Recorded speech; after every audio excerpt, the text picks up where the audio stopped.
Bog svima. Evo na samom početku mali uvod. Da vam se predstavim, ja sam iz Zagreba, zovem se Pamela Ivanković i izradom keramike bavim se od 1994. godine kao samostalni umjetnik dizajner. Završila sam školu primijenjene umjetnosti, smjer dizajn, međutim po zvanju sam dekorater. A u keramiku sam se zaljubila slučajno jednog ljeta u gradu Grožnjanu na jednoj lijepoj ljetnoj radionici i od tada traje taj moj neprestajni rad u toj tehnici. Moja ideja je da na ovom mom kanalu Peti element približim i vama tu, po meni, jednu jako lijepu prekrasnu tehniku. Sad, da vam i pokušam objasniti zašto peti element. Da bi se napravio predmet od keramike potrebna su 4 elementa.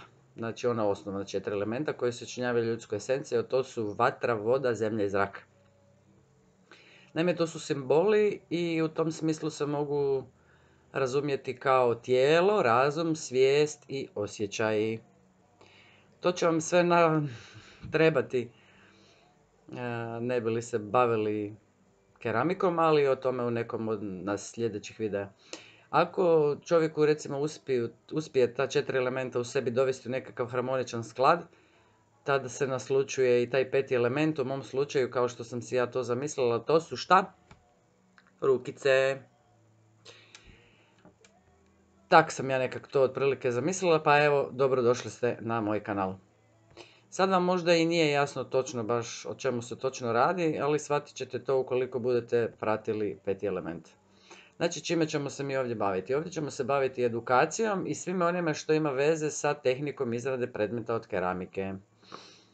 Ja sam recimo to zamislila da bude kao neki video tečaj. Naučit ćemo sve što je potrebno da bi se neko time bavio, probat ću vam objasniti ono osnovno, probat ću biti kratka, jasna. Na primjer, od svega toga što je glina, gdje se kupuje, nešto o dizajnu, alatima, tehnikama, bojanju, glaziranju. Vidjet ćete što i kako ja to radim, probat ću vam dati neke praktične savjete itd. Znači, potrudit ću se pružiti vam nekakav temelj, a istovremeno da vam i videi budu možda inspiracija, da se i vi možda odvažite probati, da vježbate i da eto možda usavršite i naučite neku novu vještinu. I naravno, tada, sve potpuno besplatno. Kanal će biti isključivo na hrvatskom jer sam primijetila da na našim prostorima i prostorima bivše Jugoslavije toga ima jako malo, skoro ništa. A posebno mislim da je šteta da se ugasi jedan takav zanat koji se koristi znači od pamtivijeka, točnije tamo negdje od paleolita, ako se ne varam, znači od pojave najstarijih kultura tipa, mislim da je u pitanju nekih 2,5 milijuna godina prije Krista pa do 100.000 godina prije Krista, ali to vam je bolje da provjerite na Wikipediji. Ako neko nema problema s engleskim ili nekim drugim jezikom, navalite na YouTube kanale jer toga ima tamo jedno more.